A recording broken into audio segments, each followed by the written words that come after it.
From Kansas State University, this is Agriculture Today. Eric Atkinson with you. Here's what's ahead. K-State's Dan O'Brien on the grain markets. He'll ponder the international events of this past week and will remark on how those might influence the market aggressiveness of grain buyers around the world. Also today, K-State's Lucas Haag offering several guidelines to consider when determining when to apply that final irrigation of the growing season. Extensive K-State research has identified the general water needs to take those corn, grain sorghum, and soybean crops to maturity. The aim here of neither underwatering nor overwatering those to finish out the season. And standing by is K-State's Mary Knapp to talk Kansas agricultural weather. That and more coming up on this Agriculture Today.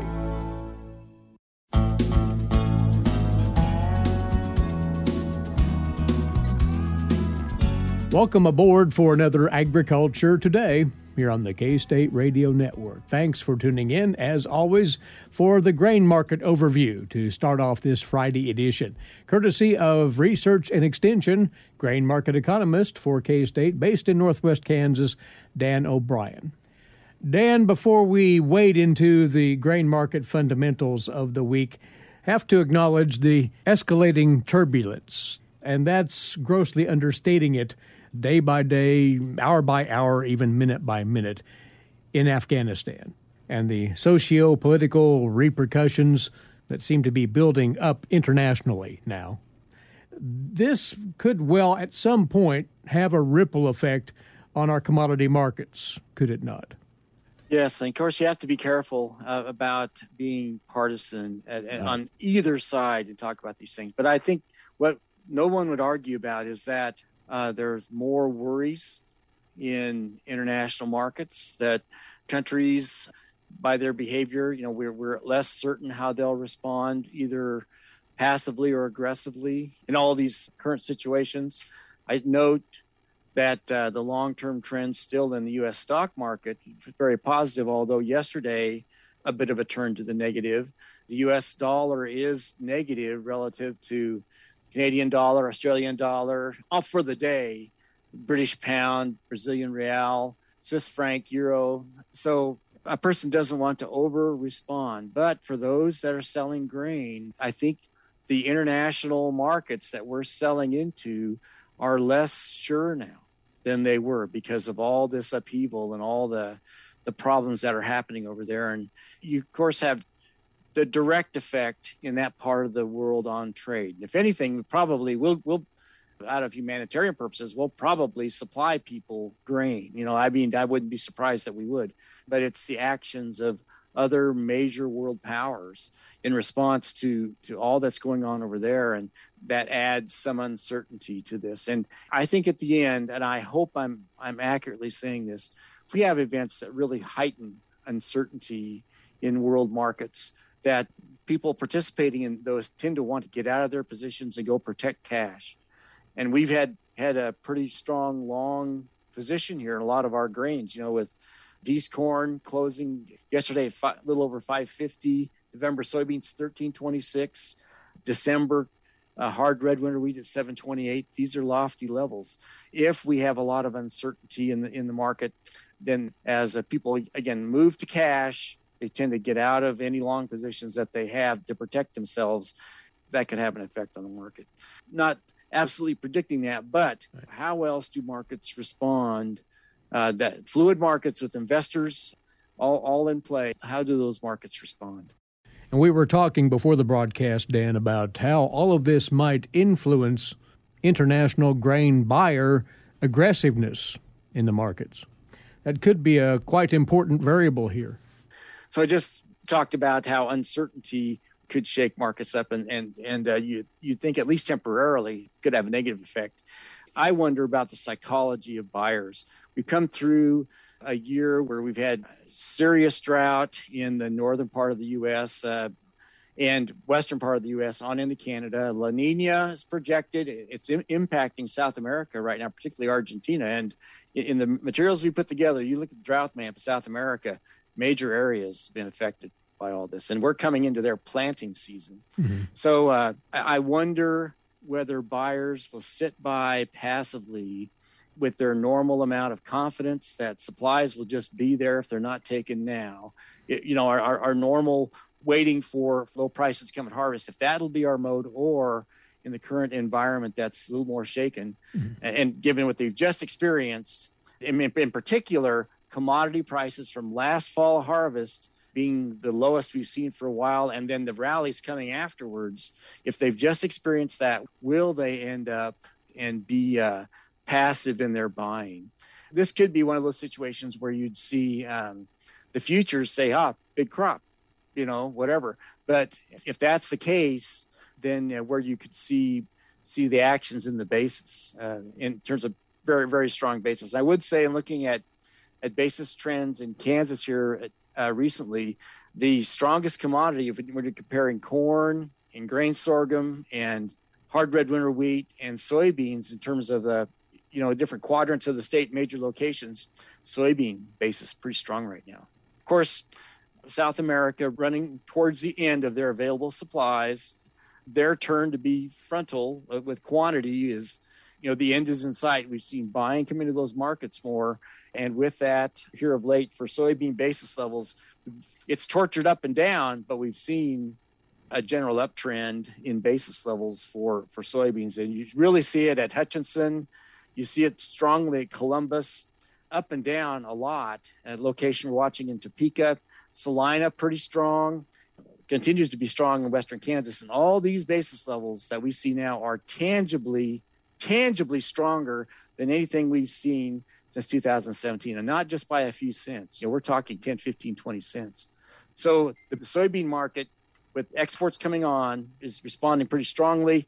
In most parts of the state, we've seen some decline in the last 2 or 3 weeks, some weakening of corn basis, but we're still in all but southeast Kansas, we're still the strongest basis level that we've seen tangibly, not by just 1 or 2 cents, but, well, for instance, say in Topeka, by about 20 cents than we've seen anything since 2017. The point being that a lot of what happens in the fall will, of course, it'll have to do with how crop development works out, what the moisture did, and where the crops end up at. But what will be the psychology of the markets when things are kind of shaken up? They came through a year, they weren't sure they were going to have enough supplies, and now we'll have supplies. Will they sit back and just wait for a better price somewhere down the road?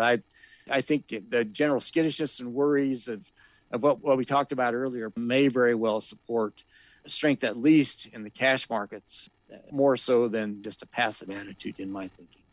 Because of all of this extraneous stuff going on, Dan, one wonders if the impacts of the weather on our row crop markets will start to wane. Will those take a back seat, if you will, to all of this other influence going on?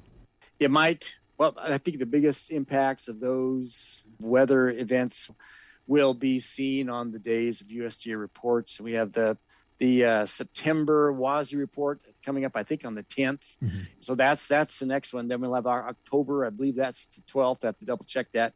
So on the days the USDA releases those crop production numbers, there's likely to be a lot of volatility. And I'd contend if we come into one of those reports and they're 250 million bushels higher or 250 million bushels lower, then we just adjust up or we adjust down, or conversely to the direction.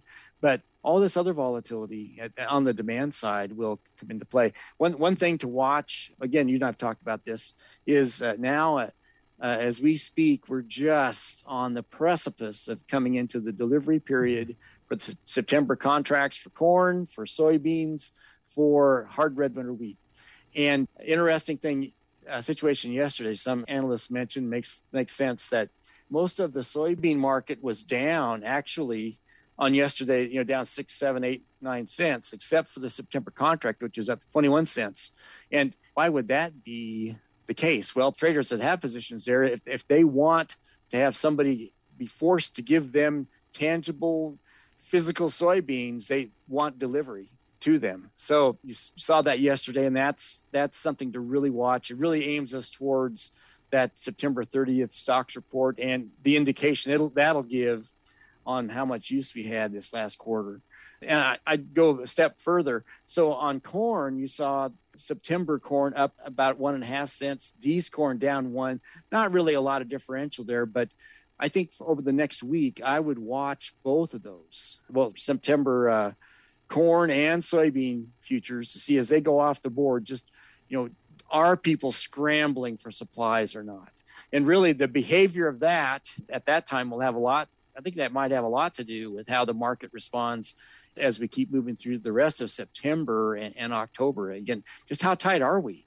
The tighter we are for supplies getting to that new crop, probably the more anxious people will be to buy in the cash market and have at least some strong basis levels. You might note that I'm being a little hesitant to say what the futures will do. You have a whole broad number of players there, et cetera. But when you get down to the business level, the commercial level, where they have to have these products to keep going, that's where the basis could be affected, even if the futures do whatever as they're responding to broader issues. With all this stirring, then really for producers, they need to be poised to respond to whatever happens here. That's pretty important at this juncture. Well, we have both new crop sales for corn, sorghum, and soybeans coming on at the same time that we're deciding what to do for wheat acres and for seeding for next year. And September right now, yesterday closed at $7.15.5, tremendous price historically, and carry in the market on all the way out to May. So pretty strong prices. What will people do? No lack for dynamics in the markets, that is for certain. Dan puts together weekly notes on the trades at agmanager.info, agmanager.info. As always, Dan, thank you. Next week, we'll talk again. Thanks, Eric. Take care. Dan O'Brien, grain market economist, K-State Research and Extension, with us on this part of Agriculture Today.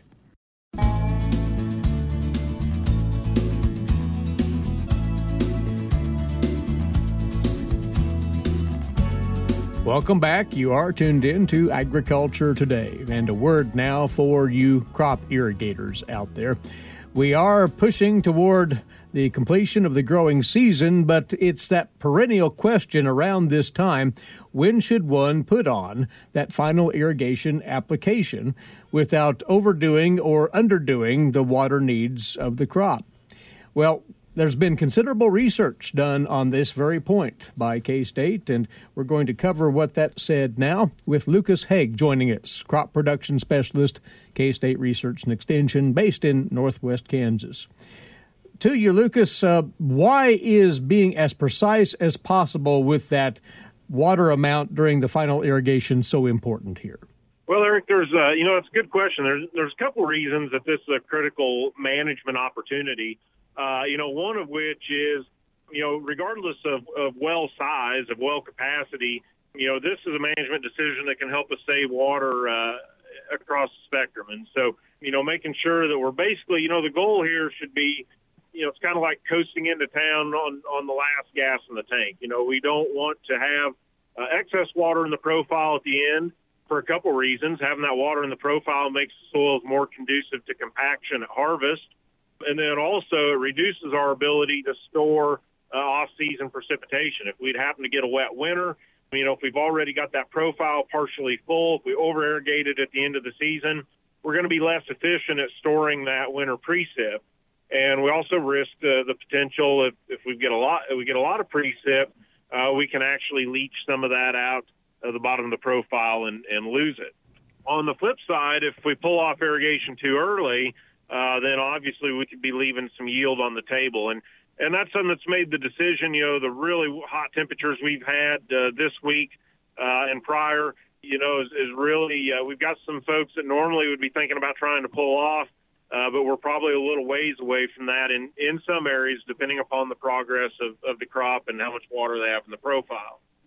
There are some producers who have adhered to a specific date at which to conclude their irrigation for the season.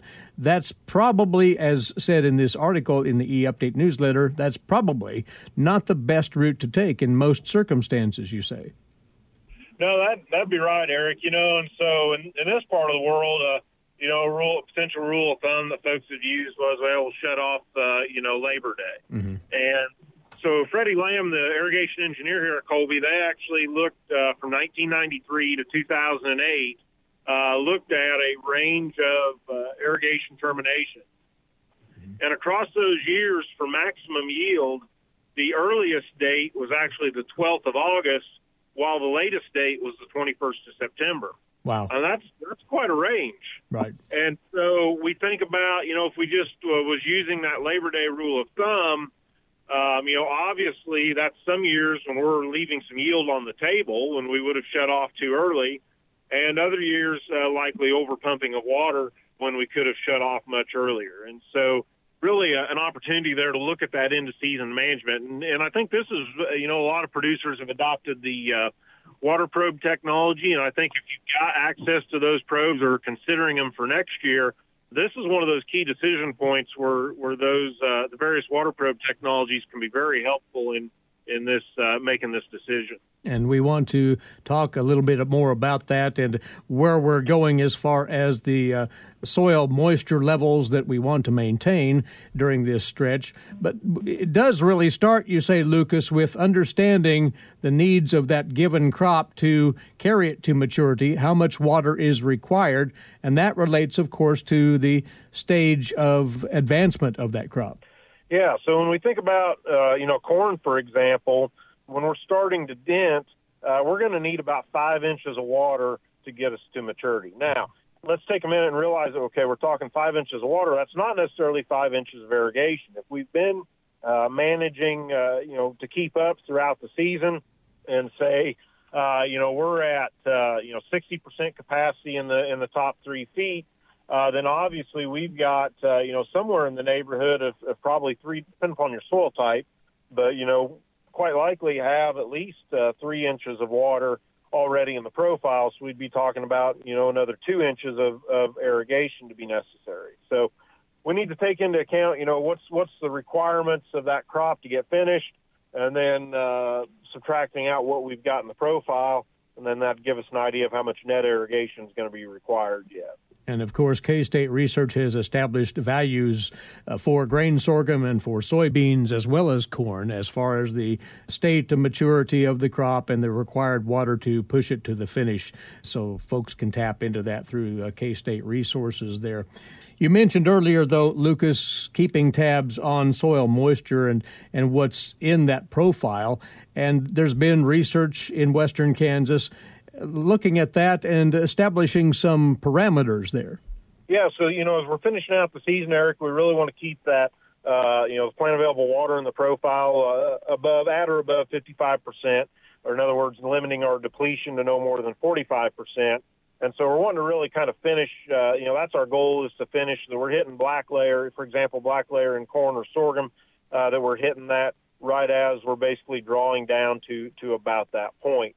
And so we really don't want to finish much more than that, because the other piece of this, Eric, is we've done some, again, Freddie Lamb's crew has done some looking at, profile water after harvest. And we've seen some examples of where producers maybe had irrigated too long, and we end up with, in some cases, several inches of extra water in the profile that will be lost over the winter to deep percolation. And so it's an economic loss, and that we've pumped some water that we're not going to need, and then obviously not a good management of resources to pump that water that then we'll lose out the bottom, and then have no storage for our wintertime precipitation either. Mm-hmm.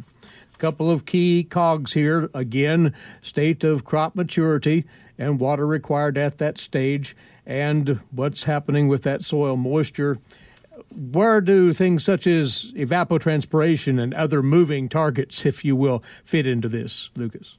Yeah, no, that's an excellent point, Eric, especially with the heat we've had. We've seen higher ET rates here in the last week or two with the conditions we've had and as this crop's been trying to finish. And so, in general, kind of that pattern in terms of what it's looking like coasting into the end of the year is certainly, looking a lot different in many locations in the state. And so, we've got the resources available on the Kansas Mesonet or the K-State irrigation page, where we post the daily ET values that you can kind of get a feel for, how that might be changing things. CanSkid's a great tool to keep track of that. And again, for the folks that are running the probes in the field, and yet another tool that can kind of help them quantify how this warmer than normal finish to the crop is affecting those ET rates.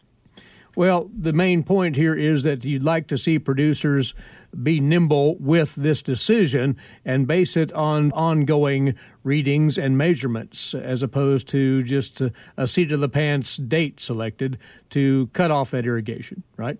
Yeah, that's exactly right, Eric. There's risk on both sides of the sword, just to use an arbitrary date of either overwatering and being less efficient with our water, and of course an economic cost of that. Or the flip side is cutting off too early and leaving yield on the table, and certainly with where we're at today in terms of commodity prices, but also input costs, we certainly don't want to leave revenue on the table that way either. Mm. We'd invite folks to get a glance at the E-Update article out of K-State Agronomy on this very matter of timing, that final irrigation of the growing season. It was posted last week on Thursday, the 19th of August. Find that at agronomy.ksu.edu. And thanks for the comments right here, Lucas. We always appreciate the input. You bet, Eric. Lucas Haag with us. Lucas, Northwest Kansas Research and Extension Crop Production Specialist and author of that article. And since Lucas brought it up, we'd also steer you in the direction of that mobile irrigation laboratory website out of K-State. It is teeming with good information on virtually all facets of crop irrigation management. It has article upon article on center pivot systems, subsurface drip irrigation, furrow irrigation, pumping plants and wells, and several items on irrigation scheduling for you to take a look at. Just browsing that website, there is a summary of research on the effect of the irrigation ending date on corn yield and irrigation scheduling for water conservation, which ties right into what we've been discussing with Lucas here today. Also at that site, direct access to a suite of online tools for your use, producers: the Crop Water Allocator, the Crop Yield Predictor, CanSched 3, as Lucas mentioned, a tool to compare energy costs, and what's called fuel cost online. Those are readily available at the website, along with much, much more. The address is bae.ksu.edu/mobile irrigation lab. bae.ksu.edu/mobile irrigation lab, or you can just search for K-State Mobile Irrigation Laboratory. It'll take you right there. And you're listening to Agriculture Today. Today's agricultural news headlines and this week's edition of the Kansas Wheat Scoop coming your way after the break over the K-State Radio Network.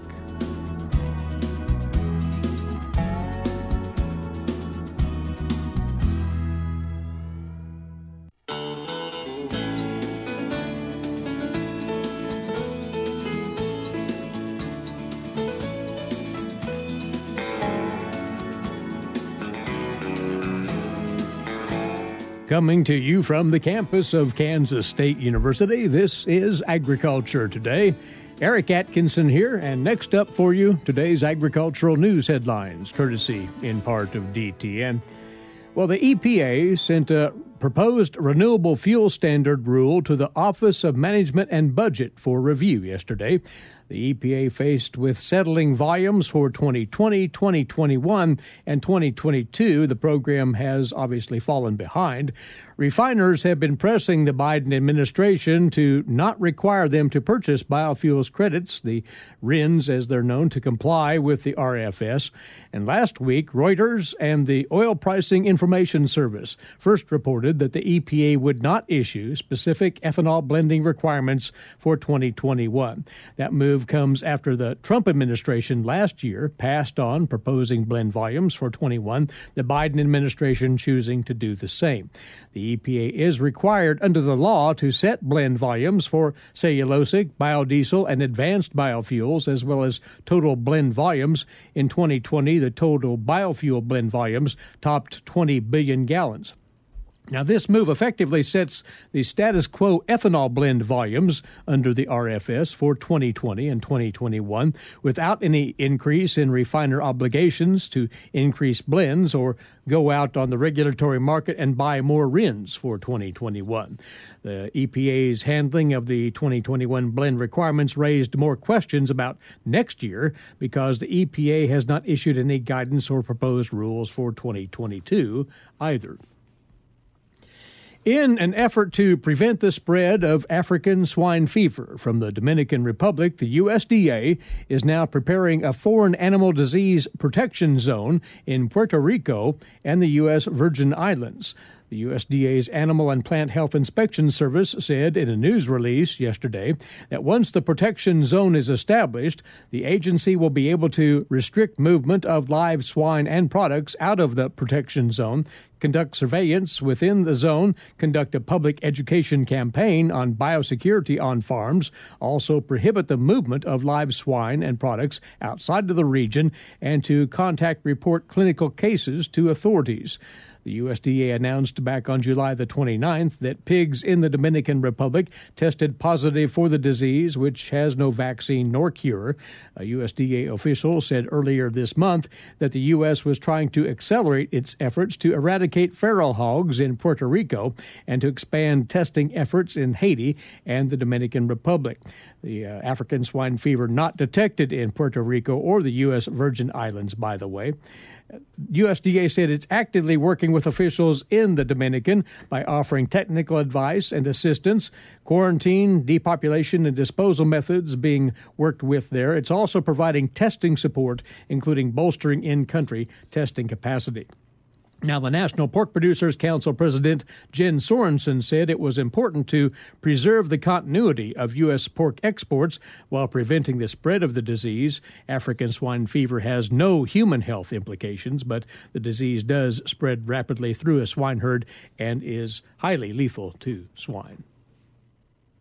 And here in Kansas, the State Rules and Regulations Board has approved the adoption of temporary amendments to the Kansas Industrial Hemp Regulations, which were proposed by the Kansas Department of Agriculture. Now, these amended regulations extend the time frame to complete sampling and harvest and provide flexibility to producers regarding the potential remediation of plants if sampling tests are above acceptable THC levels. Plans are in progress to make these permanent through the official rules and regulations approval process. Public comments can be submitted online after September the 2nd at the KDA website. Well, two new hard wheat varieties out of the K-State wheat breeding program, one a white variety, the other a red, are going through the final paces toward a targeted release next year. These developed at K-State's Agricultural Research Center at Hayes, and the production numbers they've been logging in field trials, quite impressive. Marcia Boswell has the story on this week's Kansas Wheat Scoop. Marcia? Despite battling dry planting conditions, a wet spring, and hail damage, just like Kansas producers, the wheat research team at Kansas State University in Hayes collected enough data to advance 2 breeding lines to seed production ahead of a potential variety release in 2022. The potential wheat varieties result from the long-running breeding program at the K-State Agricultural Research Center at Hayes, led by Dr. Gulrong Zhang, K-State wheat breeder, and his team. The program, supported financially by Kansas wheat producers through the Kansas Wheat Commission, focuses on the development of new and improved varieties of both hard red winter and hard white wheat for western Kansas. Zhang said our goals in the breeding program are to develop new wheat varieties that give Kansas producers top agronomic performance and provide protection from major pests and diseases. It is imperative that the varieties we develop also meet the quality demands of our domestic and international customers. He said in Ellis County, the hail not only ruined our yield trials, but also damaged our early breeding populations. We salvaged as much as we could. We did lose 2/3 of the F3 populations, and will need to replant our F4 populations next year. Other trial locations had great yields. For the Kansas Intrastate Nursery, the average yield across the 5 dryland trials was 106 bushels per acre, with most trials averaging more than 100 bushels per acre. An elite line of hard white wheat, KS18HW1064, was the top-yielding line in the 5 dryland trials that were harvested. The 4-year average yield across 17 trials in western Kansas was 87.7 bushels per acre, which was greater than the Czech varieties. During these trials, the line also demonstrated good drought tolerance and resistance to wheat streak mosaic virus and stem rust, moderate resistance to stripe rust, and intermediate resistance to barley yellow dwarf virus.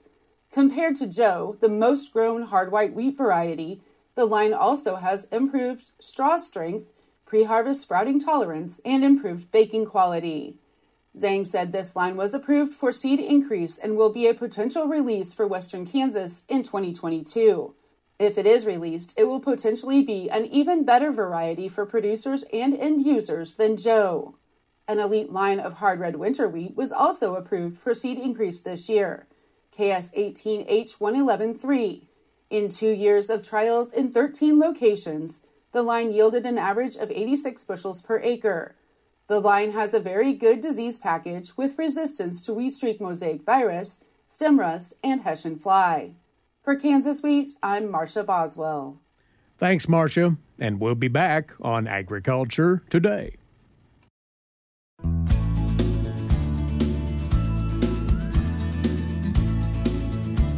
Next up on Agriculture Today, we'll turn to the latest from the Weather Data Library and get caught up on the Kansas agricultural weather scene. Aboard once more is climatologist Mary Knapp, K-State Research and Extension. Well, this past week, Mary, is, if nothing else, a simple reminder we are still in August because the heat remained on. Right. We are in Kansas, and it is the summertime, and it definitely served as a reminder. Overall, we were warmer than normal, which won't surprise anyone who's been out in this last week's weather. And again, this is through Tuesday. It hasn't abated much since Tuesday, but let's concentrate on the 7 days prior to that. And we hit 100 degrees or more in all but the southeast and east central divisions. And in the southwest and west central, they both topped the 100-degree mark at 106. And those, again, are actual air temperatures, not heat index values. So it was brutal. One other thing with that is we've had more winds with the heat this week than we have in a couple of our earlier heat spells where it was fairly calm. So that's going to have a much higher evapotranspiration factor than what we've seen in some of the other heat waves of recent memory. And aggravating the situation further, humidity was high, at least in the eastern part of the state? Right. In the eastern half of the state, it was very, very humid, and you could see that with our nighttime lows. Our nighttime lows were pretty much in the 70s, so again, that didn't provide much relief at night. In the western part of the state, we were down in the lower 60s for the average lows. Out in southwest Kansas, they actually dropped down to 51 for the lowest reading, and that was down in Richfield on the 22nd.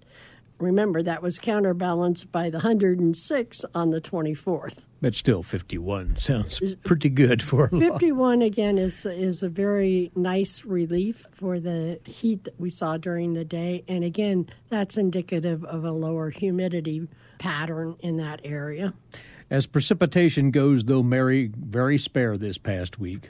It has been very, very spare. Not surprisingly, the western divisions were the ones that saw the least. There were a couple of isolated heavy amounts of 3/4 of an inch or more in Lake Lane County, but overall the average was less than 10% of normal for any of the western divisions, and southwest averaged only 0.02 of an inch, which was 2% of normal. So again, very far between the raindrops. And again, given the heat and the wind, that probably wasn't around long enough for anybody to really notice that it had fallen. It would have evaporated that quickly. In the southeast, however, they averaged 94 hundredths of an inch, which is over 100%, 112% of what they would normally see for a weekly total. Again, not evenly distributed, but a little bit more widespread than in the west. So how has this impacted the latest drought monitor? Have those dry conditions intensified, one would assume? They have intensified in parts, and they've shifted. There had been some abnormally dry conditions introduced to the southeast. The rains that they had wiped that off the map, as did a small pocket of abnormally dry in the northeast, which also had above normal rainfall for the week. But we've added a big swath of abnormally dry in the west, and that's only likely to intensify. There was a small expansion in the moderate drought in the northwest as well.